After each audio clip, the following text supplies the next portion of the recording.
friends chatting casually on a sofa. Hey, funny. Last time you taught us how to spot toxic people. Now what? Are we starting a detective agency? Not this time. Today we are turning the camera around. Turning the camera around? What do you mean? I mean, this time we are not spotting others. We are checking ourselves. Wait, are you saying I might be toxic? Maybe a little, sometimes. Don't worry, I'm in the same boat. Oh no, so both of us are toxic now.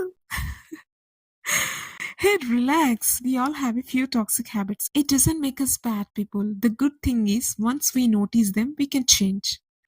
Okay, tell me then, how do we stop being toxic? That's exactly what we are talking about today. How to stop being toxic, fix our attitude, and become better version of ourselves. Sounds like a plan. Let's start before I discover more toxic parts of me. Hello, lovely people. Welcome back to my channel. I hope you are doing well. Today, we are talking about something that's not easy to admit being toxic. Sometimes we are lying, getting jealous, shouting, doubting, or even mentally hurting someone, and we don't even realize it. Then later, we are sitting alone, feeling guilty, thinking, why did I do that?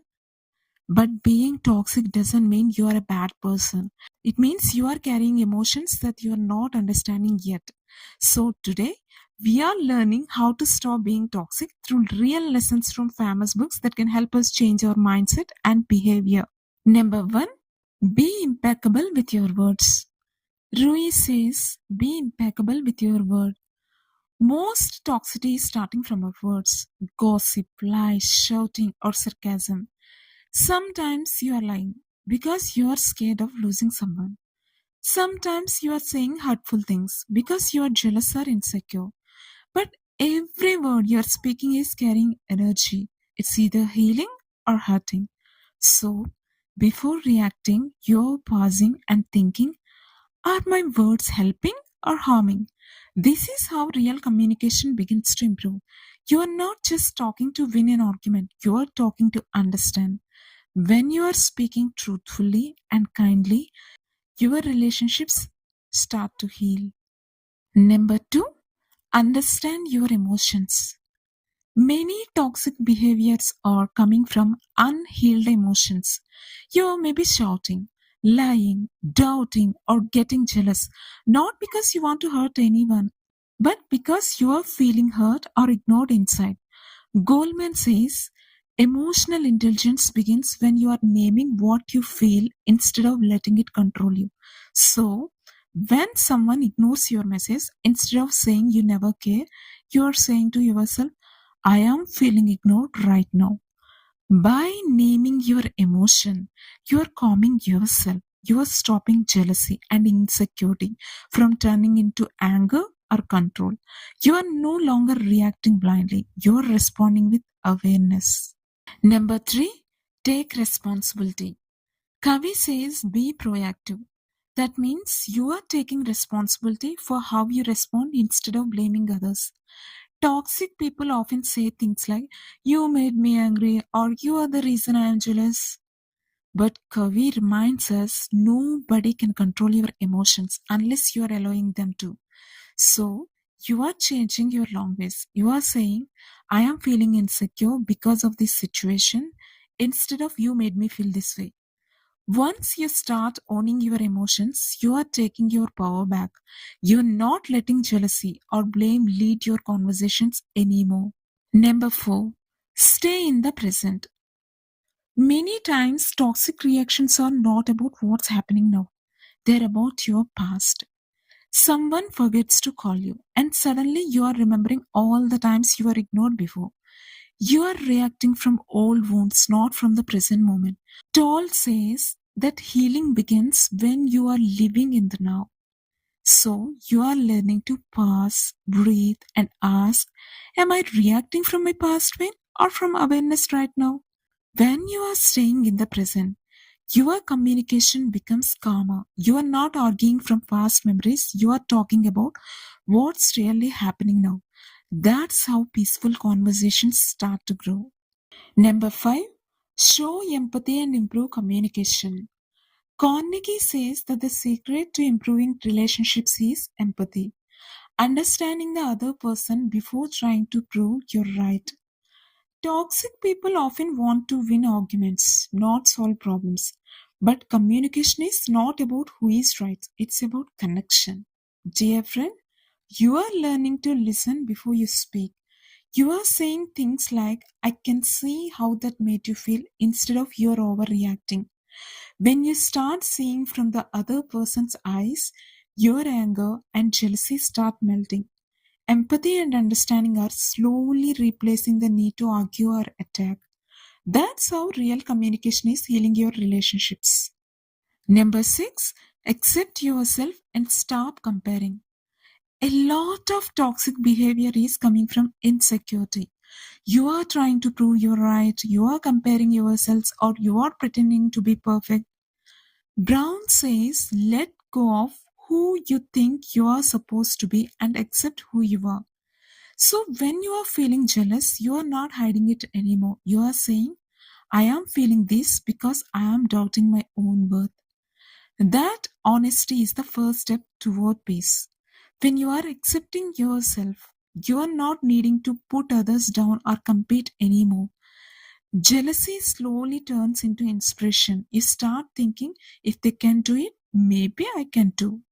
Number seven, change small habits. Change doesn't happen in one day. If you have been lying, arguing, or overthinking for years, it takes time to build new habits. James Clear says, you don't rise to the level of your goals, you fall to the level of your systems. So, you are changing small daily actions. If you gossip daily, you are choosing one no gossip day this week. If you react fast, you are learning to take a deep breath before replying. If communication feels hard, you are learning to pause and listen more.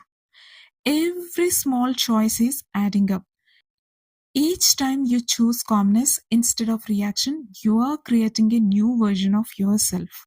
Number 8, turn guilt into growth. After toxic actions, guilt often comes. You are thinking, oh, I hurt that person, or I don't deserve forgiveness. But guilt is not your punishment, it's your wake up call. When guilt appears, it means your conscience is alive. So instead of hating yourself, you are using that guilt to grow. You are saying, I see my mistake, I am learning, I am changing. You are apologizing, forgiving yourselves, and doing better next time. That's how real change begins when guilt becomes your teacher, not your jailer. Let's see few examples. Ego. Toll says the biggest source of suffering is our ego. That voice in the mind saying, I am right, they are wrong. When ego is controlling us, we stop listening, we stop learning, and we start creating walls. If you are saying things like, oh, I can't be wrong and they don't understand me, that's ego speaking. But when you start saying, maybe I can learn from this person, you are practicing humility, and that's how healing starts. So, the next time you argue, remind yourself our peace is more important than being right. That's how you are stopping toxic behavior born from ego. A balanced ego is healthy, but an inflated ego is toxic. Avoiding difficult conversations. Avoiding problems doesn't solve them, it multiplies them. A healthy relationship needs open communication, not silence. When we keep avoiding situations because we feel insecure or afraid of conflict, those emotions pile up inside. Later, they come out as anger, guilt, or sarcasm. And that's toxic too.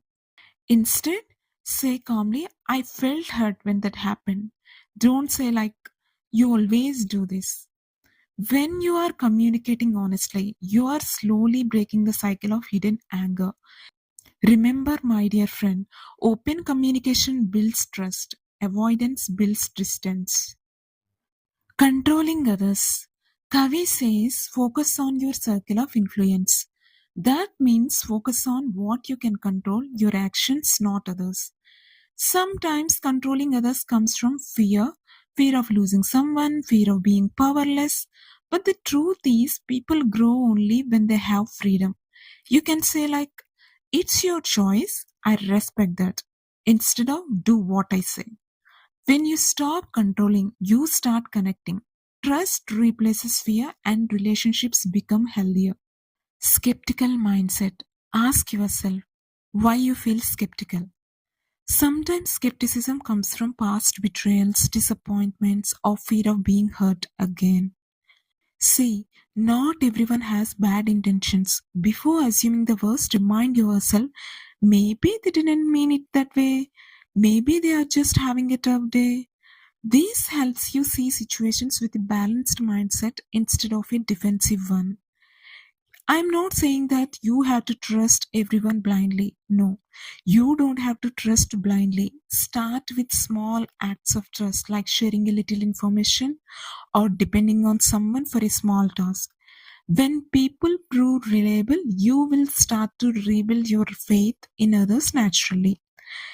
You know, a skeptical mind often overanalyzes. If someone delays replying to your message, it doesn't always mean they're ignoring you. Try to pause and breathe before jumping to conclusions. Ask instead of assuming. When you spend time with kind and trustworthy people, your mind learns that not everyone is out to hurt you. Positive energy slowly replaces constant suspicion. When you focus on what's good in your life right now, you naturally stop expecting the worst. Mindfulness helps you stay in the present instead of relieving old fears or future worries. Avoiding skepticism doesn't mean being naive. It means balancing trust with awareness, staying open but setting healthy boundaries. So, my dear friend, you are not your toxic past. You are a person who is learning to understand, feel, and grow. Every time you choose honesty instead of lies, empathy instead of anger, and communication instead of silence, you are breaking an old pattern and building a healthier version of yourself. So remind yourself, I am not being toxic, I am learning how to love better. That's where real change begins, in your awareness, in your words, and in your heart. That's all for today's video. I hope you all learned few things from this video. We'll meet again in the next video. Until then, bye bye guys.